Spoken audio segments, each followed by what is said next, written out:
you doing? Doing well. How are you?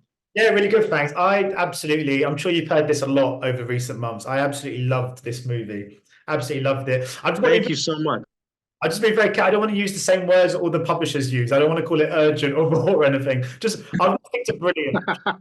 Um, Thank you so much. I just wanted to, I mean, I just wanted to ask if it feels a little bit like the original novel, Erasure, was just kind of destined to fall into your lap. And I know this, the words, this is a story I was meant to tell, almost becomes a bit of a cliche, but genuinely, it really feels like that on this occasion. That's how it feels to me too. The 3 months before I found this novel, I had had the biggest professional failure of my life, where I was really confident that a TV show that I'd created was going to make it to air. And at the very last minute, they pulled the plug on it. And I was incredibly dejected and was kind of adrift and didn't really know what I was going to work on next. And so I just grabbed this book over the holiday break in December 2020, just looking for something new to read.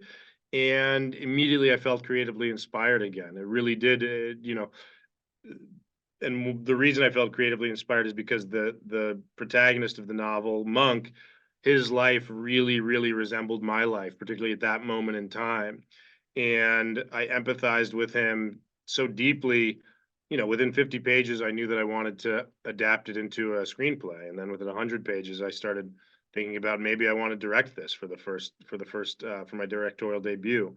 And I think that, it is a little bit kismet. I think it really does feel serendipitous in a way. And I'm not somebody who normally speaks like that and sort of like speaks in those terms as sort of kind of spirituality, I'll say. But it there was something about it, and the moment in time that it came to me that does feel serendipitous.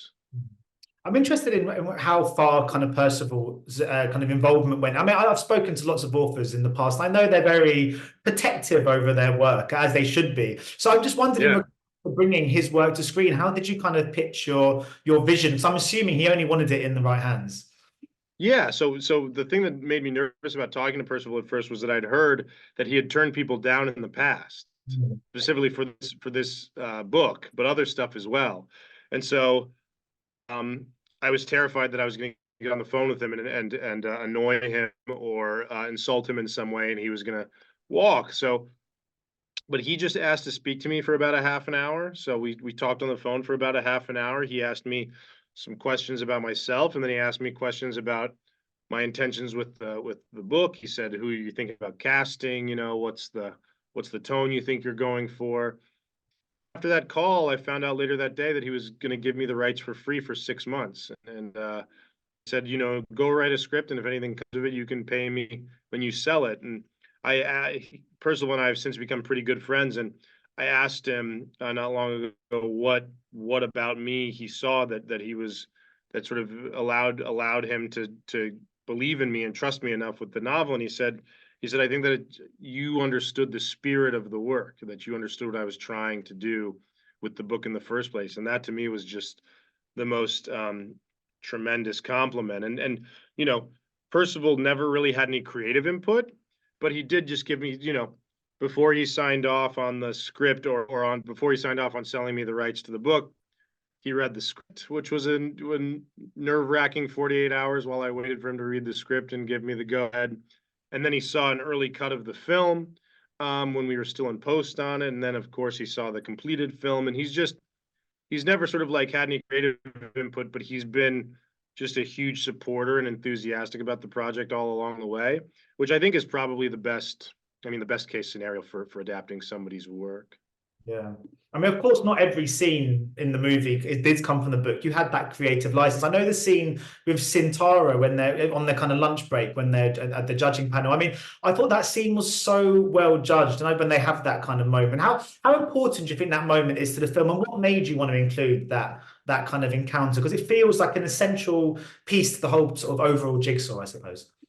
I agree. When I was reading the novel, I was really excited for the moment when Centara and Monk were going to meet and sort of like have this intellectual debate and discuss their different ideologies. And that scene never came. That scene's not in the book. And so when I sat down to adapt it, I knew, okay, here's something you have to include because you're so desirous of seeing it.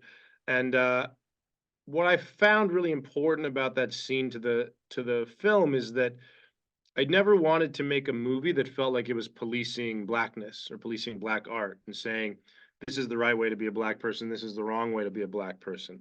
Never wanted to dabble in the respectability politics of that. And so to me, it was important that Centura never be painted as a villain. It was important that Centura be thoughtful and actually sort of like have a real sort of sense of what she was trying to accomplish with her art, and actually and be this formidable woman. And the thing that I really like about that scene is I wrote the damn thing, and I don't know who I agree with more on this sort of like changes from day to day. And I think that they both make excellent points, and I leave that scene thinking like, okay, you're an adult. It's up to you to decide what you want to take away from this. And I think that to me, the thing that I like about that scene is that also, as the tables turn on Monk, who has sort of underestimated Centura this entire film, the tables are also maybe turning on some people in the audience who also have sort of perhaps grown to believe that Centura is this sort of reckless dilettante, and that Monk is the crusading hero who's coming through to sort of save the day and teach her what real art is. I like that it's sort of Monk is on the back foot as the audience maybe is on the back foot as well.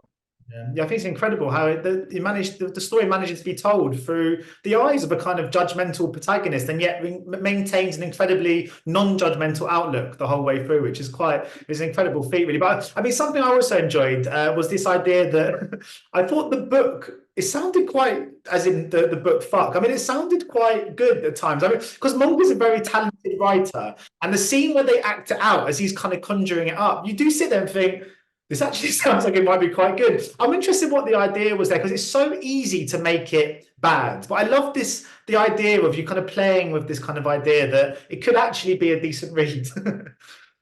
Yeah, well, so I think that scene is a perfect example of what actors can bring that you hadn't thought of, right? And so when I was writing that scene, I thought, like, you look at a piece of dialogue that is I hates this man, I hates my mom, and I hates myself, right? And then on its face, that sounds ridiculous. This is absurd. Nobody speaks like this. It is sort of like what Monk says, this sort of like a highlight your broken interiority, right? This sort of soliloquy that's going to explain your pathology to everybody. And so when I was writing it, I was like, oh, this is going to be great. It's going to be really silly, and everybody will be in stitches when they watch this. And then the actors got there that day, Keith David and Oki, and they are such tremendous actors that the minute they started rehearsing that scene, I realized like, oh, this isn't going to be silly in the way that I envisioned it being silly when I was writing it. I mean, I could have directed them to be silly and sort of like campy and big and broad, but I realized when they were rehearsing it, actually that was the wrong idea. The right idea was allowing them to make it good, because all of a sudden that helps you understand like how this book might effectively become a bestseller, and that people might really see something in it.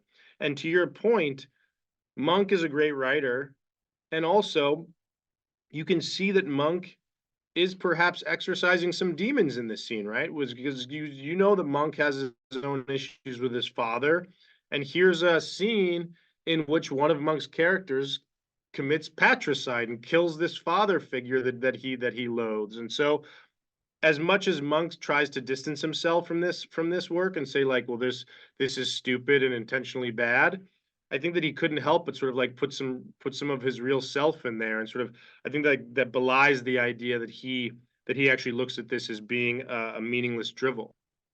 Just one of so many layers to this film. Ladies and gentlemen, you're watching Hey You Guys! Hey, you guys! Hey you guys! Hey, that's what they all say. Hey you guys! Hey, you guys!